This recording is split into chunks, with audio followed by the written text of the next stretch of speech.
Welcome to day 5 of the Rock Your Closet Challenge. Can you believe this is the last day already? I mean, I know that we will be probably doing some work over the weekend, but you've been amazing this week. This is the last task that you will get in your email. So you are in the home stretch. Now today I wanted to talk to you more about those finishing touches in your closet to make it look like a magazine. So you just want to sit in your closet with a bottle of wine and enjoy it and hide in there and just be in your closet. I love that feeling after you get it all organized and nice and beautiful. Also today, I wanted to share my absolute favorite tip for how to keep your closet all nice and neat like that throughout the year. These are my favorite self-purging organizing tips for the closet. And you know I love things that are self-purging, which means that you can tell exactly what needs to go and when, and it basically keeps everything from getting overwhelming and overflowing. So those are the two things that we're talking about today, those finishing touches to make it look like a magazine and those self-purging tips to keep it from getting to the point of overflowing again, which means you have to organize it less, right? Awesome. Well, as you hop on, let me know in the comments who you are and where you're joining me from. And please tell me how you're doing during the challenge, whether you're keeping up with all the tasks every day or you're planning to work this weekend. It doesn't matter. There's no deadline and there's no right way to do it. So every little step you take is a step in the right direction. So you should celebrate. So let me know your name in the comments as you hop on. But let's hop right into the first part that I wanted to share with you. That first part is the self-purging information. This is the best way to keep your closet from getting overflowing and to find out what you're truly wearing and what might need to go. I see Lynn has joined. Welcome, Lynn. It's great to see you. And Allie has joined in California. She's just starting the challenge. Fantastic. Well, you have a little while before it comes down, so you're going to do amazing. Now, I pre-recorded this video, and unlike yesterday's video, I have adjusted some things so they should work a lot smoother. If you saw yesterday's video with the poor quality of the video clips, then I will be reposting that full one today. But on YouTube, I already have the new full live posted and those video clips posted for you. So hop over there after this and you can see those as well. Also, feel free, use that chat area to ask me questions. I see Lori's here. She says that she didn't make progress on her closet, but she's watched all the videos and she'll work on her closet in about 2 weeks, which is fantastic. That's one of the nice things about getting the tasks emailed to you is the fact that in 2 weeks, you'll still have those emails. So great. Holly's here. Welcome, Holly. Great to see you again. Somebody says self-purging sounds great. Absolutely. My favorite. Pam's here from Chicago. Madeline's here. She's inspired. Diane's here. She found more space both on the floor and a shelf. Oh, I love more space. Well, you're going to love, love, love this. And this will keep it that way for you. You ready? All right. Are you ready to put your closet into auto purge mode so you don't have to worry about it being overstuffed anymore? Well, this is the video for you. That's exactly what we're going to cover. I'm going to show you how you can self-purge throughout the year your closet, so when you do need to organize your closet, it's not such a big deal. First off, my favorite thing to do with the hanging clothes in your closet. In order to see what you're truly wearing, flip your hangers. So that looks like this. All of these hangers, normally when we put clothing into a closet, we hang it like that, straight in, right? Well, if you once you've organized your closet, take all of your clothes and flip the hangers backwards so the hook is going out, as you can see like that. So the round part's towards the back and all of the hangers are now backwards. This way, anytime you wear your clothes, when you take it out to wear something and you've done your laundry and you come back and you put it back nice and clean on your hanger, you'll flip the hanger the correct way and you'll put it back in your closet. Every once in a while, about every 6 months or so, when you come into your closet, you can see what you wore. If it's still a backwards hanger and facing the wrong way, that means you never took this off, wore it, washed it, and put it back. It's never been touched. So you've been skipping it. Any hangers that are backwards, that means they are now on the chopping block. You can make better decisions based on whether the clothes have been worn or not. So I love, as soon as I organize my closet or once every season, I flip all of my hangers backwards. And then later on, about 6 months or whenever the season changes, I come in and I look at whatever hanger is still backward. And if it's still backward, then that item is now to be considered, why did I not wear it? Is it the wrong size? Is it not comfortable? Do I not have anything that matches it? Do I have something else that I like better?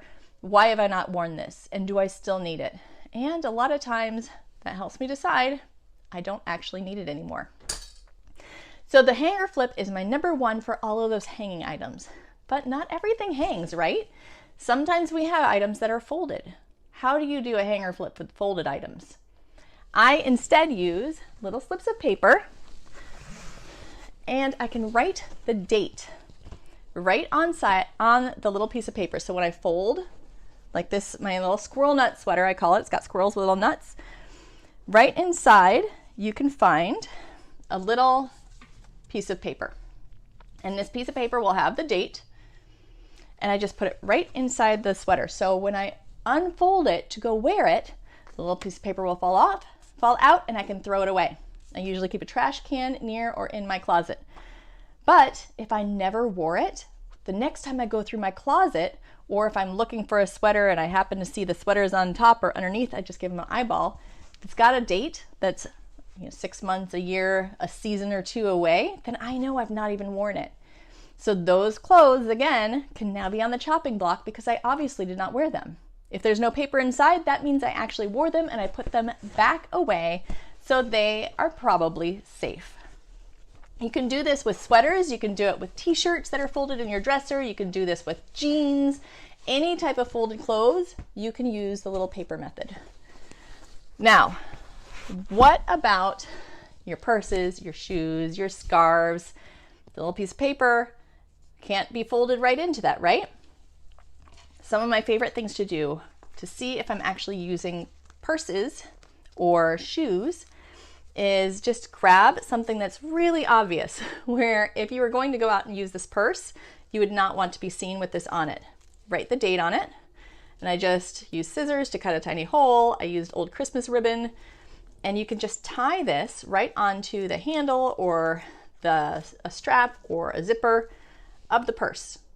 And when you go and change out your purse and use this one, you can just take the tag right off, throw it away, and then whenever you're ready to review your purses, if there's still a tag on it, you have the date. You can see how long it's been since you used that purse and make some more informed decisions. This also works really well with shoes. If you have strappy sorts of shoes, you can use the one that you tie on. If it's not strappy, then it's nice and easy to just take it and tuck that little piece of paper right in the toe of the shoe. When you go to try on the shoe to wear it, then you will notice this little piece of paper and you can throw it away then. Anything with the paper still in it means that you have not worn it. Now, sometimes you might have hangers, like a clothing system that won't let you flip the hangers, or maybe you try on shoes a lot and you might have the things fall out. Sometimes you want a more permanent option. A couple of things that you can do, you could use a binder clip and clip that. It works very well also for scarves, especially if you have them in a bin or just hanging. If you clip right onto the scarf, and this works maybe not for silk scarves because you would not want to leave an indentation, but for like a cotton scarf, clip the date right on it. That way when you go to put it on, you're going to notice the big old clip and you will be able to take that off. Anything with the clip still on it, you have not worn. That also works if you wanted to use a clip instead for your purses, for your shoes, for your clothes. You can use a clip, or you can also, for your clothes, if you don't want to use clips on them, just use a bright colored paper clip. And if you do a paper clip on your clothes, put it on the very front of your clothes, so that way when you go to wear it, you're going to notice that you've got a big old paper clip on it. And then once you wear your clothes, oops, I just did my paper clip wrong. I swear I do know how to use a paper clip. But once you go to wear your clothing, then you will take the paper clip off and you can toss it in a little bin in order to use it again. And sometimes I will write maybe on a piece of tape, like painter's tape or something, the date that I put paper clips on all my clothes. So I can see how long it's been since I put the paper clip on. But you will definitely not want to go out with the paper clip still on your clothes. You will notice that. And then when you wear it, you remove it. And it's a great way to see what you've actually worn. And that's it. This way you can easily purge, because throughout the year as you're wearing items, you'll come across things. You'll notice a backward hanger and you'll think, I don't need that anymore, when you're in that right frame of mind, and you can just toss it in the donate bin right then. Or when you're looking for some shoes, if you find the really old date in your shoes, then you can let those go right then, instead of needing it to be a huge, massive project every single time. And when you do go to organize your closet, it's a lot easier because you have dates, so you know how long it's been since you wore something. Hopefully you found this helpful. Let me know in the comments if you did. Make sure if you're on YouTube, subscribe to my channel. I would love to be able to share all of my other tips with you. Check out my other closet and other organizing videos as well. So that was the overview of how to purge, create a self-purging closet. So that way all of your clothes don't become overwhelming and you can see what you're really wearing. And during the video, I had a couple of comments I wanted to get to and answer. Julie had asked about how to store sweaters. And hopefully you saw those bins at the top. Yesterday's video from day 4 talks a bit more about those storage bins and all those different storage options. But I do love putting my sweaters in bins or just folded. You'll see in the next little clip that I have for you about how I fold them with the seam out and make those finishing touches for sweaters as well. So hopefully that helps you out. Allie says that she's done all the organizing before, but with life-changing events, she has to relearn and focus. Absolutely, Allie, right? Times are always changing. There's never just a dull moment, right? So we're always learning and always growing. Marsha's gonna do some more organizing this weekend, which is awesome. I had Janelle asked, do these 5 steps from the 5 days work better if they're done in this order?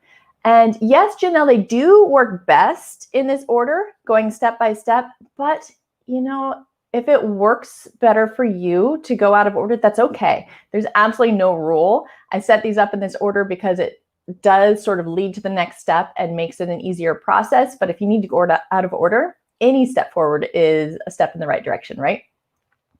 Allie says that she loves the tips. That's awesome.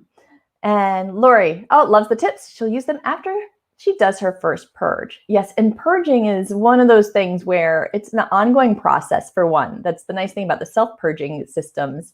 But just because you went through it once, if you go through it again in a month or two, you'll probably find some other things that you did not let go of. I hope to shoot a video about that mental side of it. It's amazing. We think that we've let go of everything that we can. We have only what we need. But then a couple months later, when we go through, we think, why in the world did I keep that? Right? It's totally all in our heads a lot of the time. So you'll want to go through and purge every once in a while until you get down to just what you really need. And you won't get down to just what you really need in just one session, sadly. But it's probably a good thing. It makes it more of a growing process. Now, I don't know what your name is. If you want to tell me your name in the comments as well. But she says, I'm not sure if I missed it, but can you talk about suggestions for special occasion clothing? I absolutely can. And I talked about that, I think it was yesterday's video that I talked about some of what I did with my special occasions clothing. And I actually keep some of it in a bin at the very top of the closet. And I have a little picture of what's in that bin lower down so I can see what's in there. But because I rarely wear it, things like the fancier shirts or the dress that I only wear to funerals, those types of things are up in a smaller bin at the very top of the closet because they're rare. Now, as far as my fancier gowns, I have a couple. I try not to have too many because I don't really go anywhere that's that fancy anymore. I used to be able to go to opera and things like that, but I've not done that in over 5 years. So that's not just a COVID thing. But I have those in a separate closet way off to the back and with a dust cover on them. So that way they're not in my main clothing closet because my main clothing closet is very small. So they're actually in my office closet. But it depends on what works for you. Just put them somewhere that's harder to reach because you rarely use them. The easy to reach areas should be kept for the things that you use the most often. Let's see what else we have. How to decide what to hang and what to fold. She hangs everything, and that's fine, Nancy. If you prefer hanging everything, there's no reason not to. I say fold things if you're out of space with hanging, or if you prefer folded. I know a lot of times I can just fold things a lot faster than I can put them on a hanger, and I don't have a whole lot of hanging space, so I'll fold some things simply because I don't have the space. But if you've got the space either way, go with whatever your preference is, and also go with some of the more delicate sweaters are probably not as good at being hung just because the hangers might leave marks in them. So depending on the fabric type, you might not want to fold silk items as much because they might get crushed and wrinkled a whole lot more, and those are hard to get the wrinkles out. You might not want to hang things such as the knits that are very loose knits or delicate knits because the hangers might leave marks. Other than that, go with whatever works for you and whatever you have space for. All right, I see we've got some other people who have joined us, which is awesome. Cece, I think I need to purge my whole husband because he won't get rid of anything. I understand that one. That's why we have separate sides of the closet, and there's a dividing line that you're not allowed to cross. So my husband has way too many long sleeve shirts and sweaters and things like that, but he's got to fit them on his side. So that way I can close his side and I don't have to look at it. Awesome. We have Marty's here. Welcome. You're so welcome.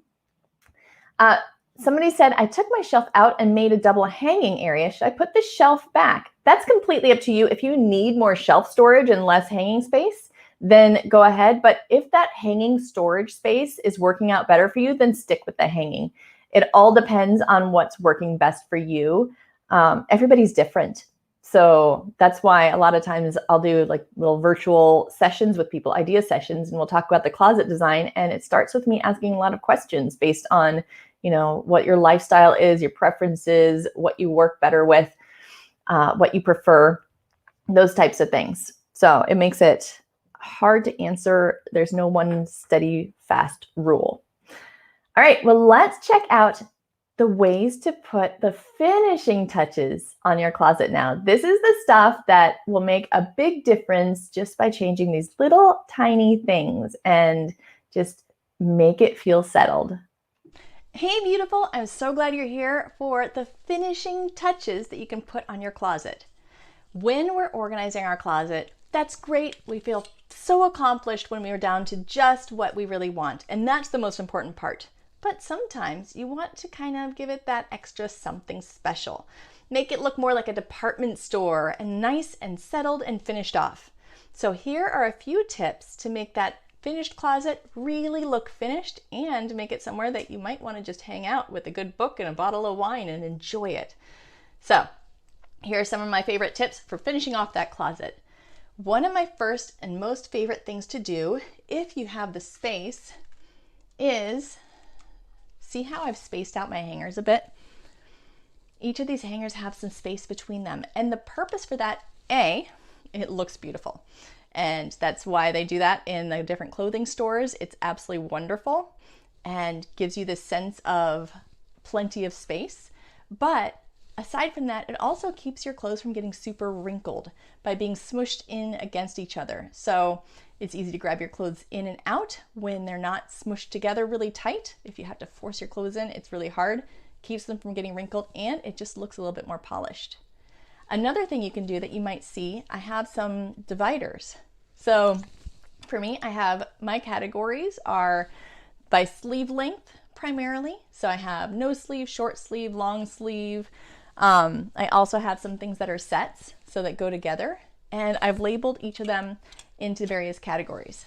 Now you can grab these off of places like Amazon. I'll share a link to some of my favorite places or my favorite things, and this will be in some of my favorite things, some of these options that you can find a link to buy. But I will say, if you're going to grab some of these, don't do what I did. I grabbed some that were just the same size as my rod because I have a very thick rod. It's one of those older homes. So being a thicker rod, that means they're actually rather hard to scoot over. So they kind of get stuck and then I can't get them to move over anymore. Don't do that. make sure that when you grab them, grab ones that have extra space, more than what your rod is, or else you might regret it. So these are ones that I will probably change out, but it helps because my husband likes to help out sometimes and put my clothes away. This way he can see exactly where they should go. Another thing that I do to make clothes just look a little more finished and keep it nice and neat a lot longer is with folding. Now with your folded clothes, you can see I like to place the fold facing out. I do this with towels as well because it just gives that finished look. Now on the other end, if you were to flip these around, then you will see that the other end is just not as attractive to look at. So if you had that side pointing out, that looks like a cluttered mess. Even though they're nicely folded, you can't tell that they're nicely folded. But if you do the folded end out, it just looks more finished and you can easily see what you have. Plus, another thing that I say, don't stack things in your closet more than about 3 or 4 high, especially if there's something like sweaters. You see how wobbly that stack was. When you try to do a stack that high, they're going to start to lean over. And if you need to get something from the bottom, it's extra hard. It's very difficult to keep these looking nice. So the shorter the stack, the better. So now, if you have that smaller stack, it's nice and easy to grab what you need from wherever it's at, and they won't fall over. It looks nice and neat. You might need to add some extra shelves. If you have too much space in between, then you can add a shelf here easily, or I like to just use bins.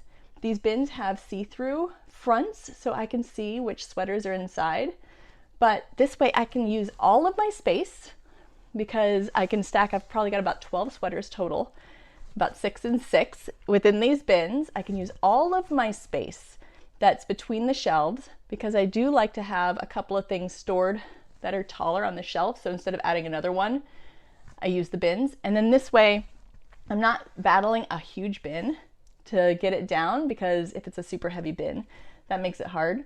So the bins stack on top of each other. The sweaters are nice and neat. They don't get dust. It's just a lot easier and it gives it that finished touch. One other thing that you can do to have some fun with your closet and make it a little bit unique is you can actually decorate your closet. Now in my closet, I don't have any decorations up because I have very limited space in this older home with very few closets. And this is all the room I have. But back when I had a walk-in closet, I actually kept one of the top shelves open, and I put some of my memorabilia up on the top so that I could look at it and enjoy it. That way, whenever I walked into the closet, I was able to enjoy this whole shelf of my memorabilia. I've also at times installed an extra shelf in an awkward space for memorabilia and been able to put that up there. I've had people put artwork up on some of the top shelves of their closet or hang artwork on their walls of their closet. Anything that makes you smile, if you have extra space, feel free to use it. You can also put some artwork and fun things in front of bins.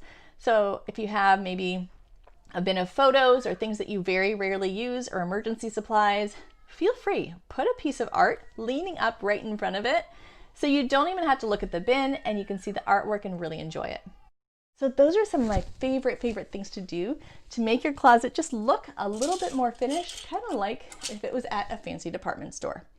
I hope you enjoyed that. Make sure to check out my other closet videos, and as always, I love you. All right, so those were some of the finishing touches that you can put on your closet to make a huge difference. I love putting artwork or photos up in front of old bins if you have a little bit of space, because that hides the old bins and then you get to see some of the artwork or some of your memorabilia, which is really fun. Now, we did have a couple of questions that came in. One person asked, how do you deal with dust in the closet? Well, the nice thing is whenever you're doing a closet challenge like this, when you pull everything out, you can dust and then put things back. And I also like to use those fabric bins. Now, I do have a link to my Amazon suggestions. Here we go. So if you go to this link, you can see all of the different products that I mentioned. They should all be on there. If there's any that are missing, then let me know because I just recently set this up. But this is an affiliate link, so I will get a small commission. If you bought anything from it, it won't change your price. But this way you can actually see on Amazon some of the things that I have purchased that I absolutely recommend and love.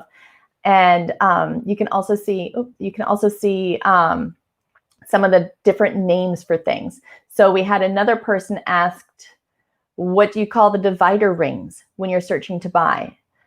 Well, the divider rings, I don't remember what the search term was, but if you go to this link, this is annak.live/Amazon-favorites, then you can see what they were titled in Amazon. And those are the ones that will fit most bars. They won't fit my bars just because I've got these weird old metal bars that are from like the 1960s and they are like metal and then spray painted and really rough. So they don't work very well on my bars, and I will have to find a different way, but they've worked on most of my clients' bars. So check that out. They also asked if my bins have the flip down fronts or covers that need to be lifted off. I have the ones that have the covers that only have one side connected, so they flip up, but they flip up off the top. I don't really like the ones that pull down in the front because it's really hard to put things back into them. You still have to pull them down, and when you pull things out, the one piece underneath kind of tries to come with it.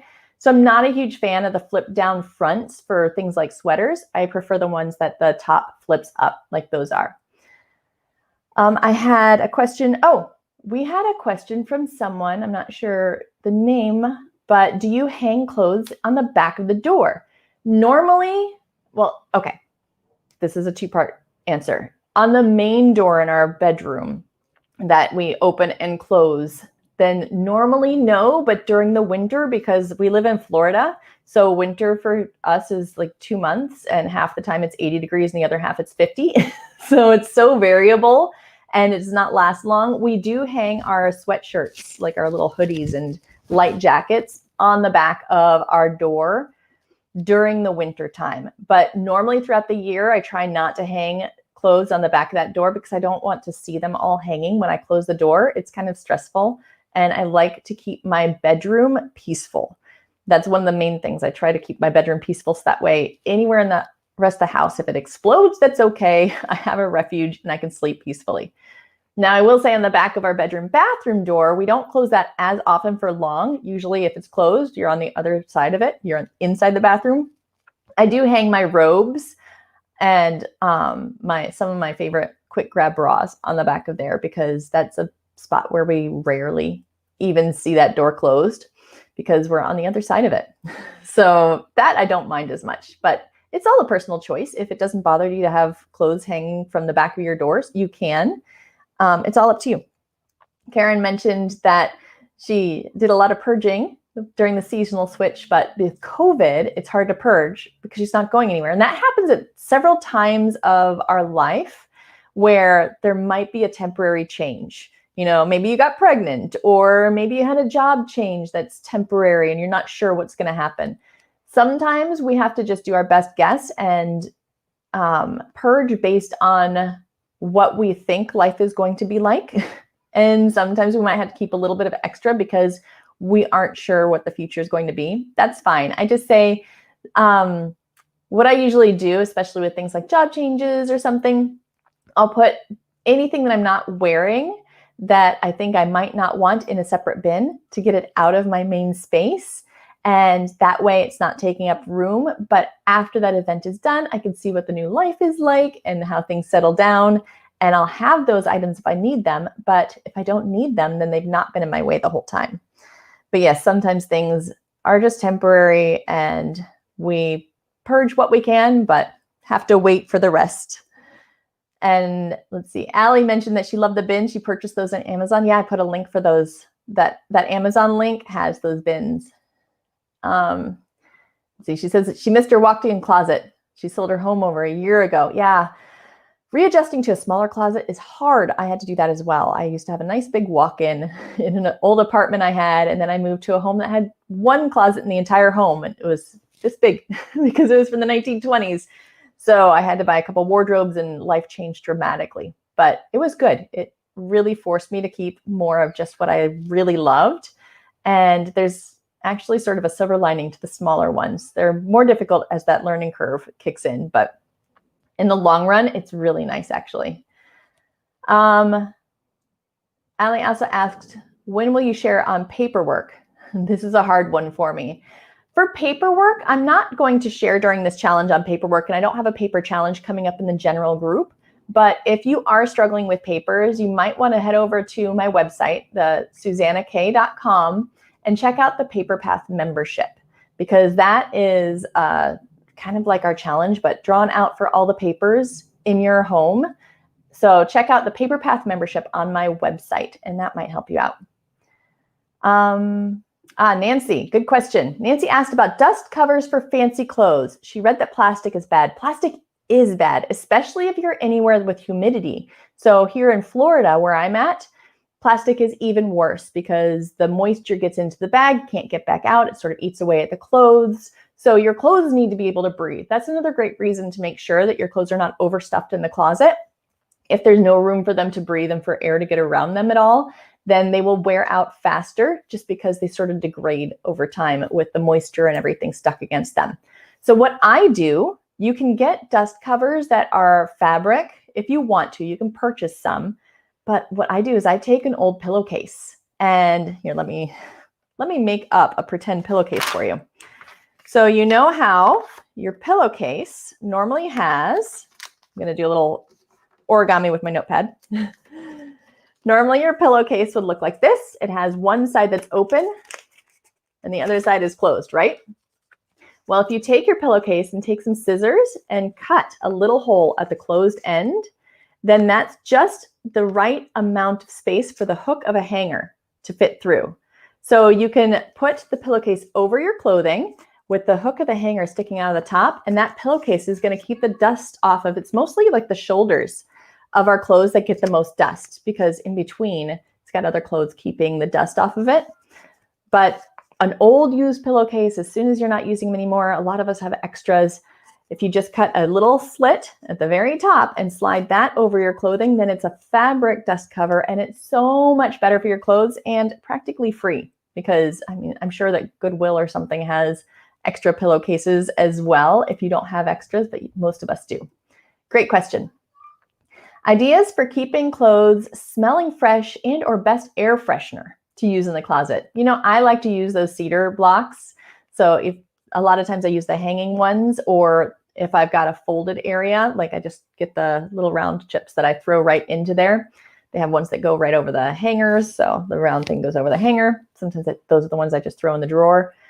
That's what I prefer, but you can make little sachet packets if you'd like to, or buy them. A lot of times those little mesh bags that you get your jewelry in, they're like gift bags. They're kind of small, mesh, have a ribbon that you can pull and it tightens. If you fill that with potpourri and toss it in, especially something like lavender, sometimes I throw a little bit of rice or something in there that'll help absorb moisture from the air, then those can be really nice. And those little bags can hang on a hanger if you want, or just sit on a shelf. But that's completely up to you, whatever you prefer, go for that. And sometimes fabric softener sheets that have a whole lot of smell, you can tuck those in the back of drawers or in the back of your closet. That can also give you a nice fresh smell. Kelly's working this weekend on her storage room. That's awesome. And somebody says, love the pillowcase idea for a cover. I always have extras, free and easy. And I love free and easy, right? Free, cheap, easy, helpful. Those are all of my favorites for sure. So that is fantastic. Thank you all so much for such a great conversation today. If you have any extra questions, we're wrapping up right now so that we can keep this short and sweet. But all of these videos are also on my YouTube channel. So if you've not checked out my YouTube channel, you can just go to susannak.live/YouTube-channel, and that's where you can find me on YouTube. I'm also posting some of these little clips if you wanted to watch just the purging section again or something like that. Then I have some of those in the closet organizing playlist, and I hope that you subscribe so you can find out whenever I post new videos. I'll be posting a lot more this year. But also you can check out my website, as I mentioned. That's where you can find information about the paper path, things like that are all on susannak.com. That's my main website. So we had, Madeline says, I've done this before too. Those perfume and cologne sample sheets that you get, like they come in the magazine or sometimes in the mail, in junk mail, those are perfect. I throw those in drawers too. That's a good one. All right, well, if you also wanted help with your memorabilia, remember that I do have the memorabilia webinar coming up. It's only $20 and I'm just holding it this one time. This will be on January 14th at 6 p.m. Eastern. And it's a 1-hour webinar where I'm talking about all of those emotional items. So your memorabilia, inherited items, things with a whole lot of memories that are just really tough to get through. We're going through how to get those organized. So if you pop over to the link, susannak.live/special-event-registration, then you can join that webinar that's coming up on the 14th. And if you can't join live on the 14th at 6 p.m., anybody who's registered will receive a replay afterwards. So you don't have to worry about missing it. Whether you attend or not, if you're registered, you will get that replay afterwards. So I hope to see you there for the webinar because, like I mentioned, it's just a one-time webinar. Let's see, thank you so much for this challenge. You're so welcome. Still working on, perfect timing. Still working on what to do with memorabilia and craft stuff that I have not done for ages. Well, memorabilia, you now have a great resource for that one. And Lori, if we have old socks and underwear, can this be donated anywhere? Sometimes in your area, you might have one of those drop boxes that are in a parking lot. They always have the name of the company on the side. Some of those just repurpose the fabrics and kind of disassemble the fabrics and make them into rags and things like that.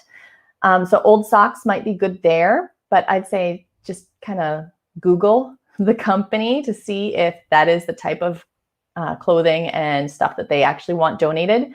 For the most part, there aren't really a lot of places where you can donate socks and underwear. Old towels, old sheets, even if they're damaged, things like that is great at some of those pet rescues and any type of pet shelters. Those often need extra things like that, but socks and underwear just aren't big enough for them most of the time. Good question.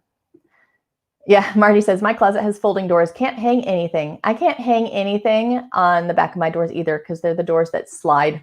So I lose that space, but check out yesterday's video because I have how to use the over-the-door shoe organizers on the walls to give you extra space, and that has been a lifesaver for me. And I'm serious. I don't know what I would do without those. I use them everywhere. All right. Well, thank you all so much. Head over to the Facebook group. Today, like I mentioned, is the last official day of the challenge, but we will be posting about challenge stuff and still working throughout the weekend. I will keep all of the challenge information up throughout this next week into next weekend before I take it down. So at the end of next weekend, it'll come down out of Facebook, but out of the Facebook units. But until then, you can head over to the Facebook units section, and that's where everything challenge related is nice and easy for you to find. Make sure to post your pictures of your progress, of your successes. If you're struggling, let us know there so we can all give you a virtual hug and encouragement, ask your questions, and make sure to encourage each other as well. So over that Facebook group, make sure to find somebody else's photo, tell them that they're doing an amazing job, give them a big hug. If they're struggling, let them know if it's a struggle that you have dealt with as well, because we feel so much better when we don't feel alone, right? Even when you're struggling. It's one of those things where if you're struggling and you see that somebody else has had that struggle as well, then you don't feel like it's just you. So the more we can be open and share, it's a private group that you have to be accepted into. So it's a safe spot. Allie asks, is it by my name or my business name? The Facebook group is actually the home organizing. There we go. So when you go to facebook.com/groups, it's home organizing. You can just search home organizing. I think if you search home organizing challenges, then you'll see the group come up. But that is the best place to get all of that information. Lori says, this has been so helpful. Please keep it up through the end of the day, Sunday next weekend. I absolutely will, Lori. Definitely. Well, thank you all so much. You are absolutely amazing. And as always, I love you and I will see you over in the Facebook group.